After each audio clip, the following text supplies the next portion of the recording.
And welcome to the celebration of life for Steve Fjestad. My name is Charlie Priori, called Carlos by Steve because of my sniping skills. And we were friends and collaborators for almost 2 decades. It was the late R.L. Larry Wilson who brought us together in January of 2000.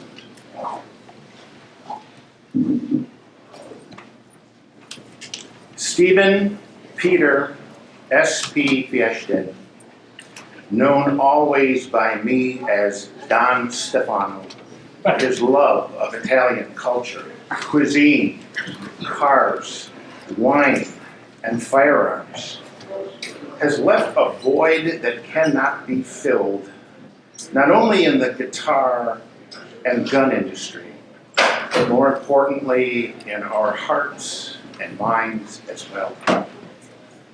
So we are all faced with a great conundrum. How do we begin to eulogize this wonderful human being? And just as perplexing, how do we put closure to his tragic and untimely death? The finest and most thought-provoking homily I have ever heard ended with these words: how do you want to be remembered once you are gone? So here's an attempt at answering that age-old question. Steve, you were a Renaissance man in the true meaning of the phrase. You were one of the few people in this great, big, beautiful world who was knowledgeable on so many varied subjects.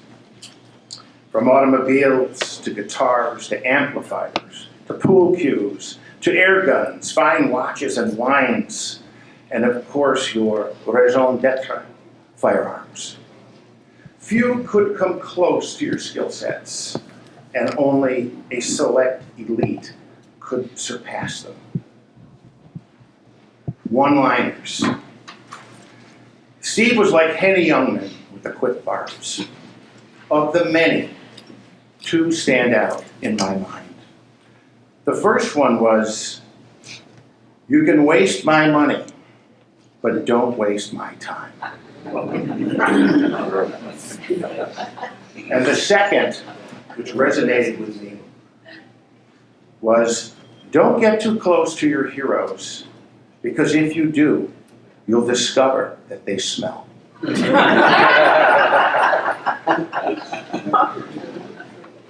Kindness and generosity. Steve's munificence knew no bounds, leaving each of my daughters a $5 tip under your and Cassandra's placemats made those already memorable dinners that more precious. Encouraging my daughter Caroline to pursue a career in music and gifting her one of your fine guitars has opened yet another door on her burgeoning career. You're taking a chance on me and providing an avenue for articles in the Blue Book of Gun Values and as an editor of the Ammo Encyclopedia led to so many opportunities outside of my insulated career of academia. For this and so much more, I am eternally grateful. Life is a journey. We are on this trip whether we want to be on it or not. And if we use the metaphor of a river, our fragile canoe drifts through the currents and eddies of this sometimes challenging, indeed daunting safari. On this trip, we meet hundreds, and in Steve's case, thousands of people along the way. For the majority of the encounters, our attitude is one of benign ambivalence. For others, an instant loathing. But for that very select few, an instant connection with an individual who suddenly becomes a lifelong friend. Steve, that was you on that cold January day with Larry Wilson.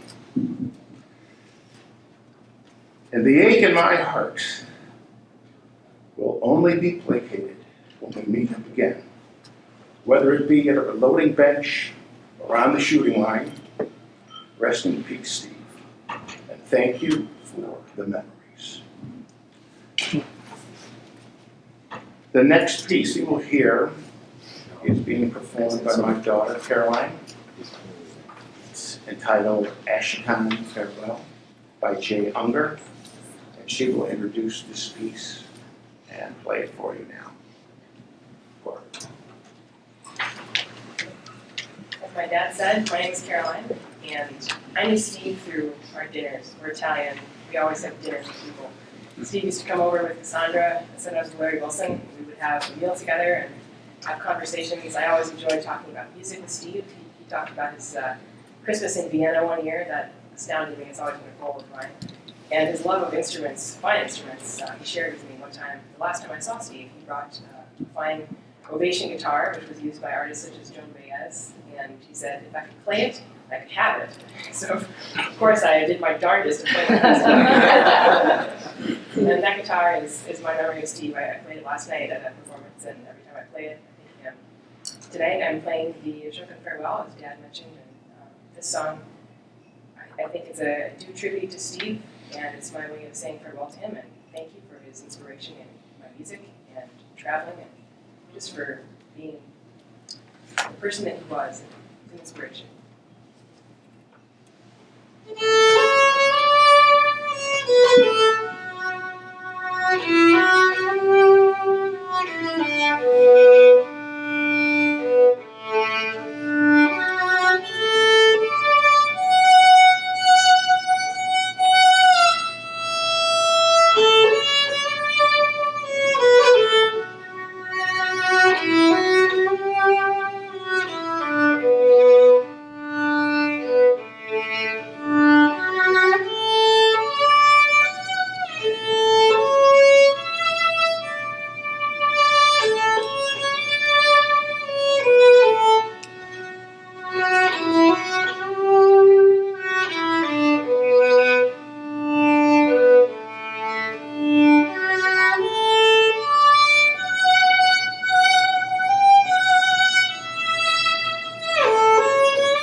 That was beautiful, by the way. As a below average musician myself, I can certainly appreciate talented musicians when I see them. It's pretty phenomenal. My name is Ryan Triggs. I'm from Kansas City. Most of you probably do not know me. Been the editor for the guitar side of things at Blue Book for the last few years, but I've known Steve for probably 20 or 25 years. He's been a family friend, myself and my parents for the past couple decades, and I can't pinpoint the exact time we met. It was probably at a vintage guitar show in the 90s, if I had to guess. My father is known in the guitar industry as being kind of wild and crazy and wearing loud, mismatched outfits. And for whatever reason, Steve and him always kind of gravitated towards each other. Not going to get into any details, but certainly shared plenty of laughs over, our sick, twisted sense of humor. So we'll talk about that later. So as the publisher of Blue Book, obviously he was my boss, but I always thought of him more as just a friend. We only see each other once or twice a year, but we talk on the phone every week or so and seem to communicate via text message quite a bit. We did, obviously talk about guitars and talk about guns, but mostly we just would talk about life. He would always ask about my kids and my wife. My favorite thing to talk about was baseball. Besides the 2 years that the Royals won the pennant, 14 and 15, we've pretty much lost 100 games every year since Steve and I have known each other, and he liked to remind me of that. But I know deep down he did love the Royals. They were probably his second favorite team, being from a small Midwestern market. I think he could kind of relate to what we were going through and spending time with our fans, and he always tried to catch a game anytime he was in Kansas City. Definitely talked a lot about how much we hated the Yankees, so I miss those conversations. Learned a lot from Steve over the years. The most important thing that he taught me is probably just how to care about people. It's just touched on earlier, but his generosity, his attentiveness. He just always seemed to be so engaged in conversations, and he would bring things up that we would talk about 5 to 10 years prior, and I was just always amazed at his memory and how much he really cared about each conversation that he had. I was just telling my parents the other day that since I didn't see Steve very often, it really hasn't set in that he's gone. I'm sure it'll hit me at some point, but his spirit and the memories that we shared together, I know that I'll have this forever. So that's all I got. Bravo.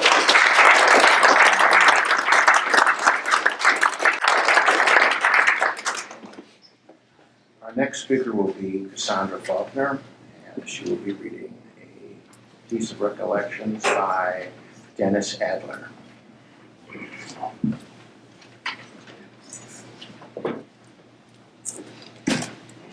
Hi, everybody.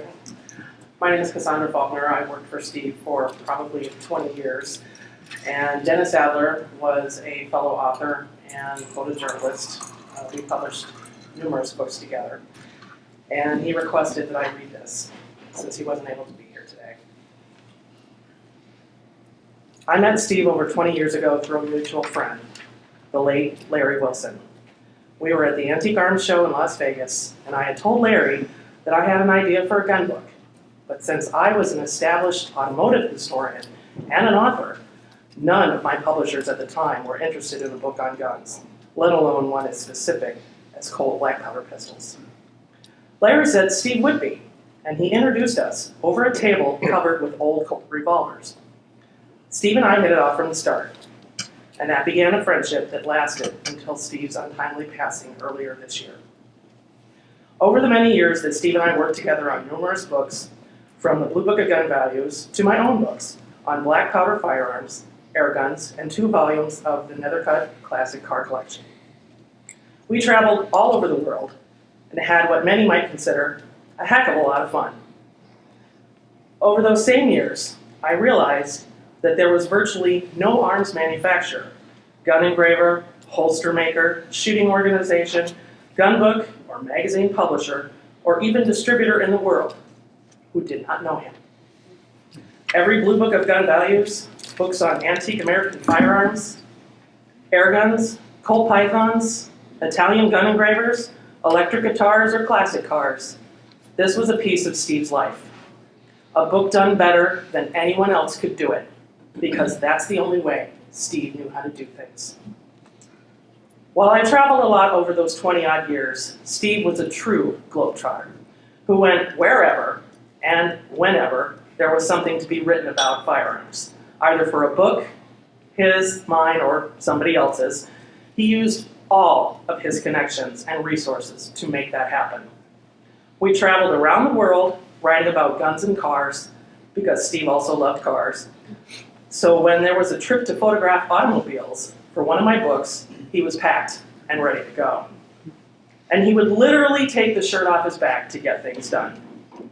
In Italy, when we were working on a Ferrari book, we got the tire tread of a new 550 model off into the dirt on a photo shoot outside of Maranello.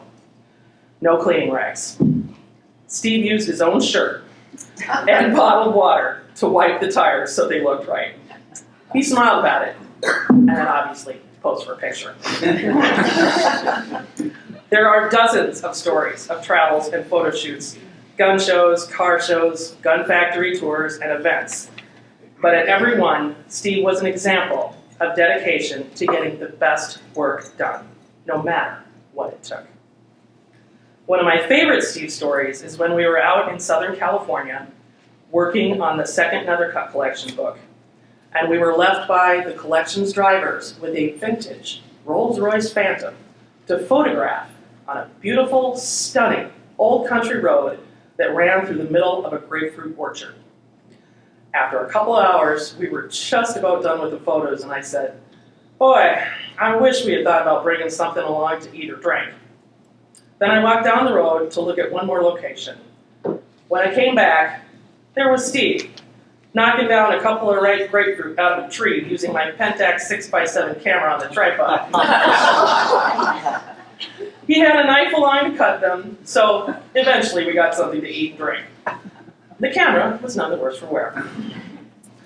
Late in 2014, I had an invitation to go to Germany to tour the Umarex and Walther factories, and I asked Steve to come along since he knew everyone at both of those factories. Unfortunately, he had just broken his foot.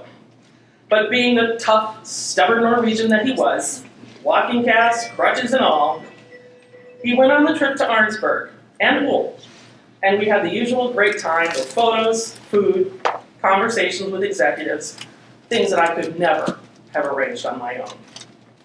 When I say that Steve knew everybody, I mean he knew everybody in the industry and in any country, anywhere we travel. In publishing, he often used the most expensive printing techniques available to create books with some unbelievable photo clarity, which I truly appreciated. He was a gun collector, a guitar collector, and he had a closet filled with so many Western boots. You'd have to call that a collection, too. We lost Larry Wilson a few years ago, and Steve and I knew that some of the magic that we had all worked in the literary world over the last 2 decades was over. Larry had worked on a few of my books, and I had been involved with a couple of his. Steve had been the publisher on several, and Larry was also a traveling companion on several of our most memorable excursions. It was something of a wake-up call, I suppose, but nothing that would prepare me for what was coming. Steve was just starting work on the 40th edition of the Blue Book of Gun Values when he was diagnosed with bladder cancer. He told me it was bad, but he would beat it. And I truly expected that he would. When he passed away 3 days shy of his 69th birthday on July 15th, I was not ready for that call, one that I unfortunately had to make. And even as now, I write this, it seems as though it is an unacceptable reality. I know I don't have the words to fill the void his loss has created, not only as his friend, but also as an author. Publishers and authors come and go, but honestly, there will never be another S.V. Fjestad. Travel well, you will be missed.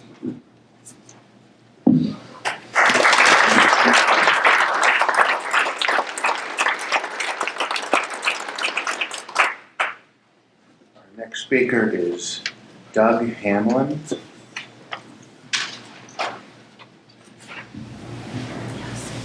First of all, just condolences to everybody in the Fjestad family and everybody at Blue Book Publishing. I'm Doug Hamlin. I'm the Executive Director of the National Rifle Association Publications Division. Wayne LaPierre sends his condolences as well. I'm joined by some other NRA staff members here. I see Cliff Burgess, who runs our Firearms for Freedom program, Jim Sapika, Director of our museum. These gentlemen and I work very closely with Steve over the years. I met Steve over 30 years ago. I was the publisher of Guns and Ammo magazine, working for Bob Peterson out in Los Angeles. And we had a very popular column, still have it, called Gun Room. And Steve, being the preeminent editor-publisher of his kind, contributed greatly to that column. And to this day, the back page of American Rifleman, the largest enthusiast firearms publication in the world, reaching over 2 million members a month, I have This Old Gun column on the back page. Steve was a very popular contributor to this column. So I guess the point I'm trying to make is he was communicating with the masses through these mediums. You know, obviously, Blue Book distribution, almost 2 million. I mean, that's an incredible resource, but Steve was a very powerful and impactful voice in our industry, and on the collectible side, I don't think there'll be anybody else like Steve come along in the near-term future. I left Guns and Ammo, and Bob Peterson said to me, he said, "Doug, you're going to go over to Motor Trend magazine." So I went into the automotive world for about 20 years and lost touch with Steve. And then Wayne LaPierre recruited me back to the NRA about 6 years ago. Steve is on the publications committee, and it was like I'd come out of a time warp, hadn't missed a beat, and you know, the friendship and the contacts and the memories and being on the circuit, traveling together, doing things within our industry, it was like nothing had changed. And Steve knew that I had to catch up. There'd been many things that had evolved in the time that I had been away from the gun business. And he mentored me. He made sure that I was introduced to the right people, and that my education as the publisher for the National Rifle Association was as good as it could be, as fast as I could get there. My fondest memories were traveling to the EWA show with Steve. He was somewhat idiosyncratic, as we know. He had his habits. He liked to eat at the same places. He liked to stay in the same hotels. He used to like to drive and ride the same trains. And that was all great because he was the tour guide. He was the guy that was leading this adventure. And we did go to Ulm, and we did visit with Walther and Krieghoff and Anschutz, and these folks were all great friends of Steve's. They held him in very high regard. And one of the best meals we had was Dieter Krieghoff took us to an Italian restaurant, and we had a fantastic meal on a bright, crisp winter day. And Steve had dessert, and he insisted that he have an aperitif of limoncello. And so from now on, when I'm in an Italian restaurant, I'm going to be drinking limoncello, and I'm going to be thinking about and toasting Steve. And I recommend that everyone else here do the same. When I saw Steve work, I mean, he had one speed, you know, that was full. And I mean, he was one of those lucky men, one of those lucky human beings who, in my opinion, it really wasn't work. You know, he was so passionate about what he was doing, it just took on a personality of its own. And it was a joy to watch him. And as I was saying to some of the folks I was interacting with earlier this evening, you know, he loved to bring people together, and he knew how to make it win-win. You know, he wanted those relationships that he had to be connected to others, and he knew that what he was doing was going to be a win-win situation, either in a personal way, in a business way, just having fun. So Steve understood how to bring people together and make it a positive situation for everybody. David Keene, who's chairman of the Publications Committee, past president of the NRA, he said to me that, wouldn't it be great if, and I'll use the widow as an example, husband predeceases his wife, and we all maybe embellish a little bit about what we pay for the guns that we buy. And so, like, honey, I paid $500 for that Colt Python, but maybe I spent $3,000 on it, all right, or a lot more than that. And so he said, wouldn't it be great if all the lawyers who were sitting down with in this case widows, and would say to them, here's your copy of the Blue Book of Gun Values. Your husband maybe paid a little bit more than he told you, and make sure you don't get taken to the cleaners when you liquidate those assets. So, Steve, we miss you. I still can't believe you're not here, but what a great tribute this is. Thank you.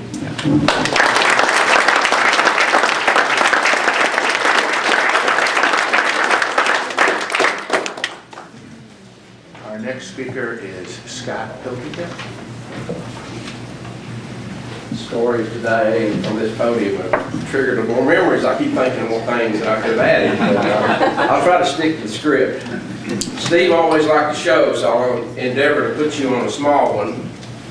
I wear a lot of hats in my business, and I'm up here today for two reasons, so I'll switch hats in between as I tell you what Steve meant to me personally, as well as to the Firearms Engravers Guild of America, otherwise known as FIGA. First, I'll put on this fox hat. Over the years, Steve saw me in it in various locations in the U.S. as well as Germany and Italy. I was an engraver for many years, and later, because of my Olympic team experiences, I imported competition air guns from Germany, Austria, and Switzerland. Steve always took care to introduce me to people that he thought I should know, or arranging a later meeting time. Of course, gathering information for Blue Book involves Steve knowing everyone in the firearms industry, both at EWA and the SHOT Shows, and putting people together and sharing knowledge was something Steve reveled in. But he liked to laugh, and he enjoyed beautiful presentations of all sorts. We were in Brescia, and Steve was driving, while the Italian engraver Mario Terzi was following us in another car. Steve and I were having a discussion of the libertine scenes encountered in Terzi's work, and I'm not sure if wine was involved at lunch or maybe the limoncello, but somehow there was a viewing of American Moon on the streets of Brescia, aimed at the car behind us. Steve, of course, laughing his head off. I believe I got a free Italian dinner out of my participation. So, for me alone, I want to say thanks for the introduction to the wonderful people over the years. Some of you are in this room. Okay, time to change hats. It's the best I can do. On behalf of FIGA President Barry Lee Hands and all of the members, I want to say that Steve will be greatly missed. He is missed already. Steve did so much for engraving as a whole. His books on the Italian engravers inspired both American engravers and their clients to up their ante in commissioned work. His books on American engravers showed the world that we could hold our own with anyone in the world. Actually, with the first American book, The 21st Century, I got to return a favor to Steve by introducing him to Roger Bliley, who had written the 1980 American Engravers book published by Wally Beinfield. Steve had asked me if I was interested in writing the book on that subject, and I said, no, I don't have time, but I know the perfect person who just retired from the corporate world. And 2 books later, the rest was history. But I digress. Steve's support of FIGA was more than words and pictures in print. It was real in-person attendance at our annual show, and even more committed as being in multiple high bidder positions over the decades at our annual FIGA banquet and auction. Steve would always stop and talk with all the members at the tables and with words of advice or funny stories, the one-liners. But individually or market-wide, Steve made a huge impact on the engraving world in the U.S. and in Europe. And that will be greatly missed by practitioner and patron alike. So to wrap this up, I want to say from all the members of FIGA, my hat's off to Steve Fjestad.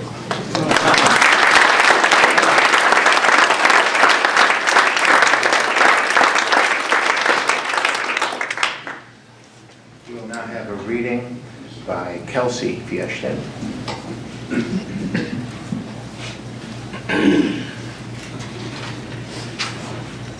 Hello, everyone.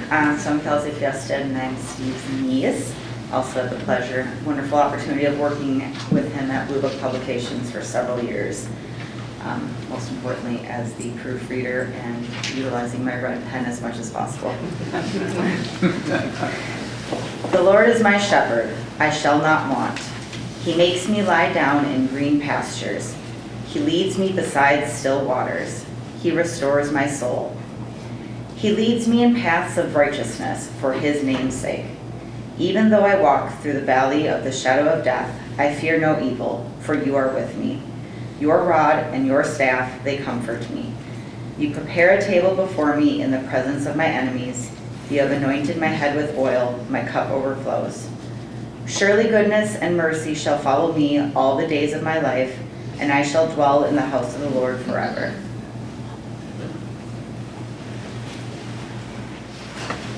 You're not going to forget this, are you? Oh, I'm not going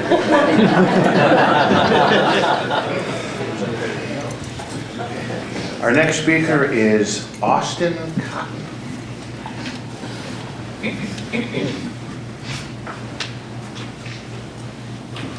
Thanks everybody for being here. So I was introduced to Steve by some mutual friends, Fran and Larry Sharp, and our relationship was kind of a quirky one. He being 45 years older than me is a really weird way to start, but for some reason it worked out in a really beautiful way. Steve and I bonded instantly over music, guitars, and especially traveling. I'm wearing a Delta suit because I just came from work and obviously didn't have time to change, but he would have wanted it this way. And it was beautiful because I was able to share all these moments and travel with, and talk to him about all these times of being jet lagged, stuck on the floor at the Tokyo airport, and all of these other stories that he had. He always had stories, and everybody has one from him. Steve was the most interesting and interested person that I ever knew. And when you think about that, every single person who's come up here and talked about him said he was always interested in you as a person. He cared about everyone here very, very deeply. And I think that's why he's going to leave such a lasting impact, because somebody who cares that much can't simply go away. And there was a lot of things I prepared, but I didn't know I was speaking today, so I had to come up with this on the fly. But yet again, for all the things that he did for all of us, and for all the things that we'll remember him for, we must be grateful and thank you for all the memories. Thank you.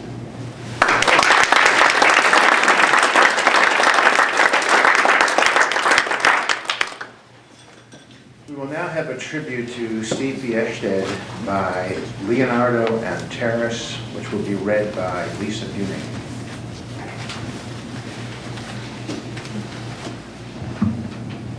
Hi, I'm Lisa Buning. I've worked with Steve for 18 years, and I've known him for 28 years. And this tribute was sent by Dr. Len and Terrace. He is a longtime friend of Steve's and has also been a contributing editor. When I suggested writing a tribute to Steve, I knew I could only focus on a small part of his life. A vibrant, engaging fellow, Steve had a lot of interest. Guns, cars, coins, watches, guitars, any number of collectible items. But guns were at the forefront, at least they were for me, and it was through that interest I met Stephen P. Fjestad 30 years ago. That was a long, long time ago, so I took a few moments to reflect and drift back over the last 3 decades. I attended my first real gun show in 1978 in Salt Lake City to see an incredible number of firearms. More important, I got to handle the guns, which, like a first date or kiss, was an unforgettable experience.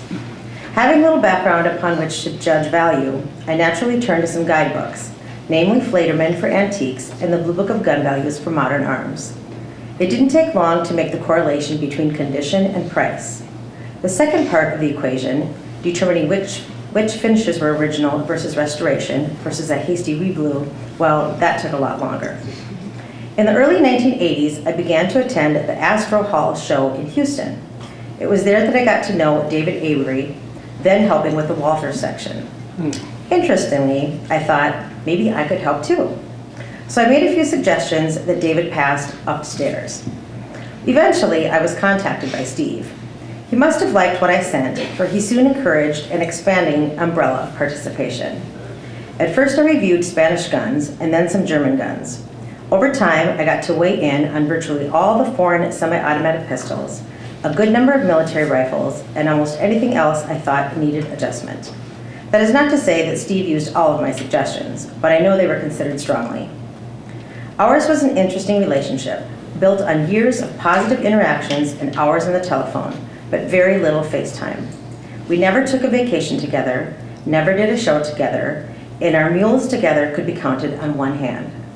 Yet courtesies were exchanged on a regular basis, promptly, and with a smile. In exchange for photography and a variety of BBP and Cated Gun Journal articles, Steve would proofread my other work, wrote the foreword to Astra automatic pistols, and provided a well-informed sounding board when I explored an NRA directorship. He always volunteered industry contacts when I traveled to parts unknown, and occasionally sent me an interesting lead. Never ever was there any monetary compensation. The one time I offered was met with an angry rejection. Steve was insulted. What was I thinking? That taught me an important lesson. Our relationship was a two-way street between real friends where both avenues were always open. Over the years, I've often thought of Steve, usually with a little envy.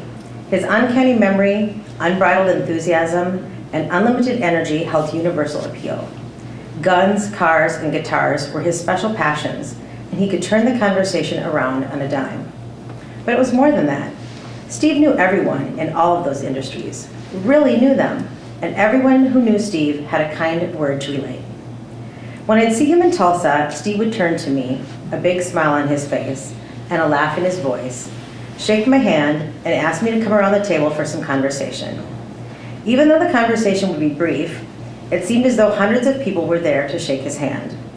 Steve made those moments count. He would ask about my mother, my children, and how I was doing. For a few minutes, you felt you were the only person in his world, an incredible gift that served him well. Talking about the Tulsa show reminded me of another SPF trademark. What a sharp dresser. Regardless of the activity, Steve habitually wore a white or powder blue shirt with gold cufflinks, a sports jacket, freshly pressed pants, a nice watch, and brightly polished shoes. In Tulsa, a noisy public gun show, he always stood out. Maybe that was another reason he was so frequently asked to be a display judge, give the keynote address to various collector organizations, and deliver expert testimony. Knowledgeable, articulate, and confident, Steve just looked like an expert, someone you would definitely want on your side, and be thankful if he agreed. Last June, just a few weeks before he passed, Steve and I had a very long call, 3 hours. We talked of a lot of things: the recent NRA convention in Indianapolis, the impact auctions were having on the gun industry, how free internet information was affecting BBP, practical implications of the upcoming 2020 election, and a host of other issues. We spoke of the tough time he had with chemo and his upcoming bladder surgery. He knew the surgery was going to change his life, probably slow him down, but that was okay. He was 68 years old, and he was slowing down anyway, and he would adjust. Maybe he would skip the next EWA show. His spirits were good, he was upbeat. I was leaving for a European trip, but would call him when I got back. I never got that chance. On July 16th, the day after he passed, I was contacted by Lisa Buting. I was stunned. No different than the countless people who deal with unexpected losses. But this was me, and it was my first experience. I'm still not sure that I've come to a closure, more like an uneasy acceptance. As for the firearms industry, SPF's unexpected death reverberated to all corners. This wasn't just a well-known person. This was Stephen P. Fjestad, an iconic figure whose stature went far beyond his BBP association. As someone whose life was based on information exchange and transparency, Steve was one of the few to have a good relationship with virtually every auction house, dealer, and manufacturer. Honest beyond reproach and a spokesperson for us all, his absence leaves a gaping void that only time will heal. And for those of us whom he touched, and you know who you are, you have had a better life. Steve, rest in peace.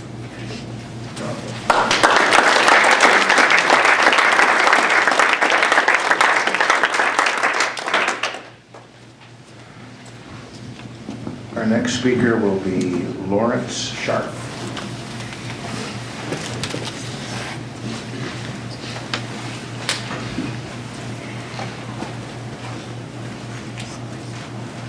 Glad everyone showed up today. Being a speaker down the line here, much of my thunder has been stolen, as we've all heard similar things about Stephen. As you all know, he had unparalleled technical knowledge of many things, an appreciation of art and beauty, a keen interest in learning, and he was also a cheap and stubborn Norwegian, which ultimately was his undoing. Because and despite of these characteristics, when we met at Investment Rarities in 1982, we had an immediate attraction and friendship. He was the first and only person I knew who had wooden business cards.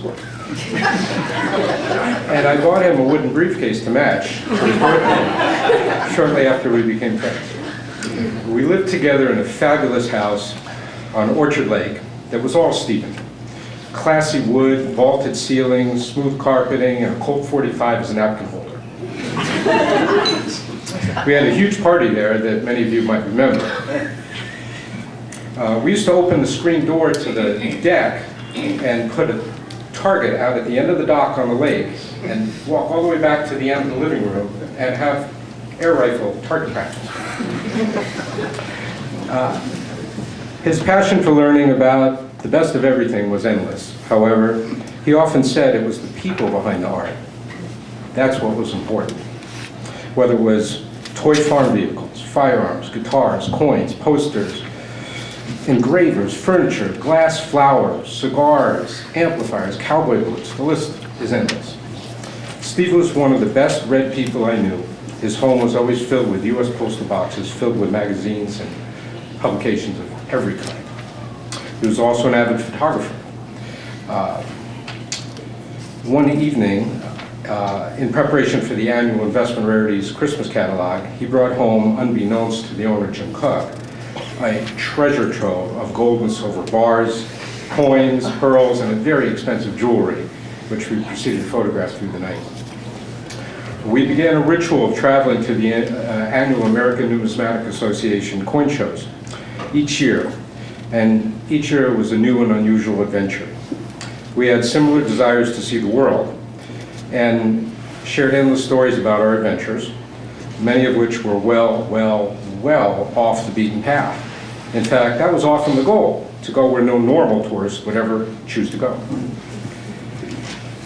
I have not yet met another person with the same intensity level that Steve had, and something about our chemistry together seemed to accentuate that. So much so that one afternoon while visiting my wife-to-be in Richfield, one of her roommates happened to be there, and well, after being exposed to our antics, the next day she checked into a psychiatric ward.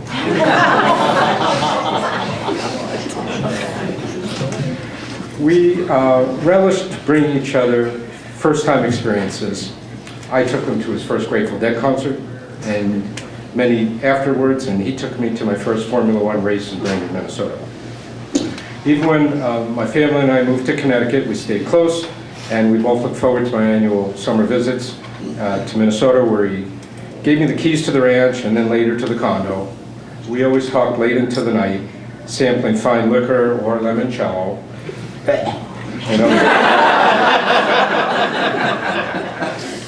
And always going to Axel's in Mendota Heights for a walleye dinner and too many beers.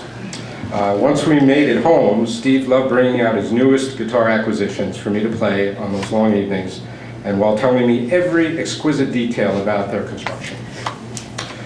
Steve was always very giving and generous, And despite his characteristic to spend as little as possible, his homes were always my homes, and I could come and go and use almost anything I pleased. In fact, I cried when I was in the condo after he died, as it was like losing one of my homes, and I would never again see all the stuff that I'd become so familiar with in that fantastic museum. Steve and I spent long evenings on that condo deck, taking in our cigars and fine tequila or cognac with us to sit on the swing set he had set up on the deck, looking out over the Minnesota River, talking late into the night. Investment rarities, pheasant hunting, travel, politics, sports, history, there was always more talk than time. During his fight with cancer, he began to open up and be more expressive about his love for me as well as the people in his life, and I was grateful for that. I can now and always will hear his unique voice and cadence in my head, especially when calling me Mr. Scharf. I love him very much, and my heart will value our friendship forever. Thank you.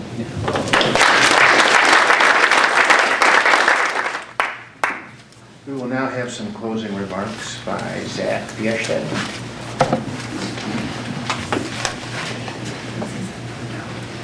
Lisa's going to say something first. I won't be long because I know you guys have heard most everything before, and even though I've got countless memories of working side by side with Steve and could share lots with you, I won't. Just teasing. After Steve's untimely passing, I had the privilege of contacting the friends and industry colleagues all over the world, excuse me, to let them know about his death. And while everyone was understandably shocked and saddened and in disbelief, there was also a familiar theme about his personality and character that seemed to come forward in all of these conversations and emails, much of which you have already heard here today. You know how we had a great sense of humor, that he was a giant, a pioneer, an icon in the industry, how admired he was, etc. Steve was old school. I just want you guys to know that he appreciated every one of you here. He took the time, you know, when people took the time to thank him for a complimentary book that they had received, whether it was a simple note, a card, a handwritten letter, or even an email, he cherished those, and he kept every one inside each new edition of his book that sat on his desk. When I cleaned out his office, I found every one of those thank you notes and cards and letters and Christmas cards that everyone sent. He had all of his books still have those notes inside, no matter which edition it is, they're still there. And I know that that meant a lot to him. Not too long ago, Steve and I had discussed the recent death of my 98-year-old grandmother and how when someone that age dies, the history and wealth of their information dies with them. And while Steve was much younger, that is still truly the case with him. His life experiences and depth of knowledge on so many different subjects were unrivaled. And I'm not sure the firearms industry can ever replace. The impression he left on those he touched will be felt for a long time. This morning I received an email from Hanny, the secretary of Fjestad, and in it she said, "Dear all, today in the afternoon from 1500 hours in Minneapolis, a celebration of life will take place for our deceased friend, Steve Fjestad. Unfortunately, no one of us will be there to attend in the flesh, but I would like to make the suggestion to all to light a candle at 2100 hours. Minneapolis is 6 hours difference back in time. And remember Steve in your own way. This way, some or many of us will at least be there in the spirit and connect to his friends, family, and colleagues overseas. I am sure they will appreciate this. We remember Steve, and we will not forget him. We are grateful he was in our lives for his friendship, his jokes, his sincerity, his energy, his support, and his tremendous amount of work put in his publications. And we will miss him." A few more emails trickled in this morning after that saying, "Dear Hani, that is a beautiful idea. I'll be there this evening with my candle." And I like the name, Celebration of Life. Steve was such a vivid and sparkling person. Yes, he is missed. Stephen Petroni sent an email saying, "There will be a lot of Europeans remembering Steve this evening." And Pitt Kaiser said, "I'll be there in spirit." Talking with Steve's friends the past 3 months and listening to all their stories was really hard for me. but it has given me a deeper appreciation for Steve and shown me a side to him other than just the boss that I've always known. So I'm grateful for every person that has reached out and shared their story, because now I know even more about the man behind the blue book. The guest book back on the table when you walk in, I hope you signed it. There's little rocks. We want everybody to just write your name on that, because we'll have that bowl of rocks at Blue Book after this is done. Also, he's got 3 guitars up here if you want to come and take a look. I probably won't have another chance to describe what they are, but we do have Ryan Triggs, we talked earlier, him and his dad built that one, the big blonde one, the big Stromberg. The one in the middle is a Teufel. It came from Germany, I believe, and then the last one is actually Les Paul's, Gibson Les Paul, that he bought after Les Paul passed away. So just 3 of his kind of prized possessions here when it came to selecting guitars to show. So take a look at that. Feel free to pick them up and play. I did tune the Triggs, just like old time. Every time I pick one up. So, and then after we're done here, I encourage everybody to stay as long as you want. Please visit. We will be having dinner, an Italian dinner will be served.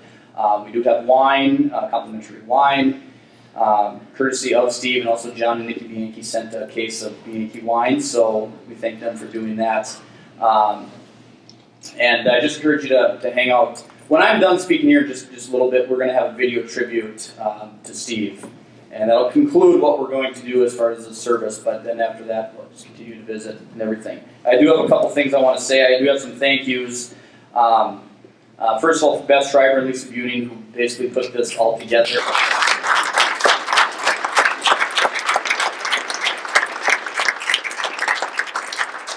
really did a lot of work. Very, very appreciative of that.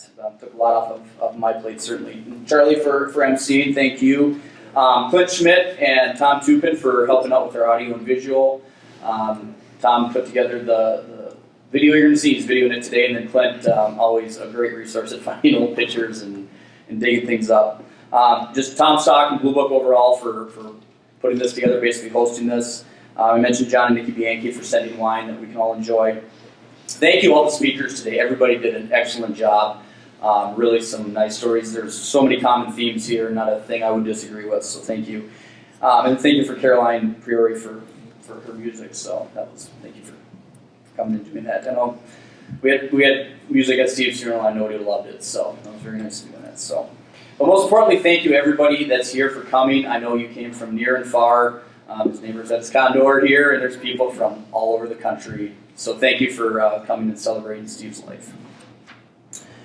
Okay, I want to clarify one thing. They mentioned that Steve was a stubborn Norwegian. I was very reminded by his mother that his father was half Swedish, and that was why he was so stubborn. It wasn't all the Norwegians, so I just wanted to clarify that. So, just a couple things. I heard a lot of common themes today. Generosity, unselfishness, and making time for everyone. I mean, that's, in my mind, that's Steve to a T. And just a couple stories real briefly. I grew up in Fergus Falls. Steve lived down in the Twin Cities. And coming to home for Christmas was always a big deal. We always looked forward to Uncle Steve coming home. It was always a good time. And it was such a whirlwind. And somebody mentioned that he had one gear, and that was fast. And so he would fly in, right on Christmas Eve, and go to my grandparents, his parents' house, go downstairs, and instantly shut the door to the basement because he'd have to wrap all his presents. He'd had everything, he had to go wrap them. So, and we'd always have a great Christmas. I mean, certainly times weren't always easy, but just the generosity he provided us was always so appreciative. And I really a lot of fond memories of Christmas because that's when we always got to see him. And similar story to your guitar. When I was probably 10 or 11, he had a Washburn acoustic that he brought up for Christmas. He said, "Here you go, Merry Christmas. You can only have it though if you learn how to play it." So I went to guitar lessons, and I actually did learn how to play it. And I still have it. It's in my bedroom at home. It's well used, but that is something I got from him a long time ago. So very generous. And being unselfish, I was very fortunate. Steve took me under his wing early on. I actually went to the first trade show with him when I was, I think, 13 years old. I was just finishing up 7th grade. And somehow my mom said, yeah, you can go with. And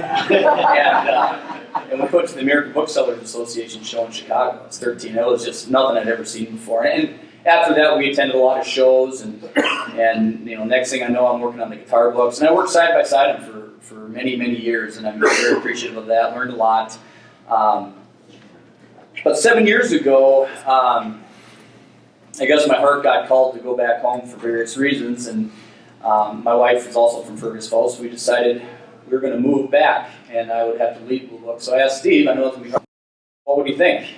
He goes, well, Zach, without blinking, I said, you got to do what's best for your family. And didn't say really another thing about it. Just, and I know it was tough on him, and I talked to people afterwards, I know it was really hard on him. And we all have to do our own thing, but he was very unselfish about that. Certainly never said that to me, that it really hurt him. So, Steve would want us to celebrate, so that's what I hope we do tonight. Steve was, the life of the party. I mean, he was in his element when he was around people, and I already saw this before we started here, and we'll keep doing it. What I want to finish with, Steve Ryan mentioned he's a big baseball fan, loved the Minnesota Twins. We always talk baseball, our hatred of the Yankees, those easy topics. And we were talking about that right before he went into surgery for his cancer, and it was just fun to talk to him about it. But being a Minnesota Twins fan and Kirby Puckett, I mentioned this at his funeral, but this is the way Steve lived, and I'm going to finish with this. But in Kirby Puckett's retirement speech, if you remember, he got hit in the head with a baseball, and all of a sudden he was blind in one eye. So in his retirement speech, he said, don't take it for granted. Tomorrow is not promised to any of us.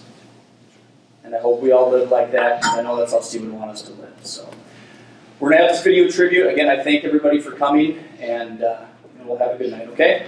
Yeah, thank you.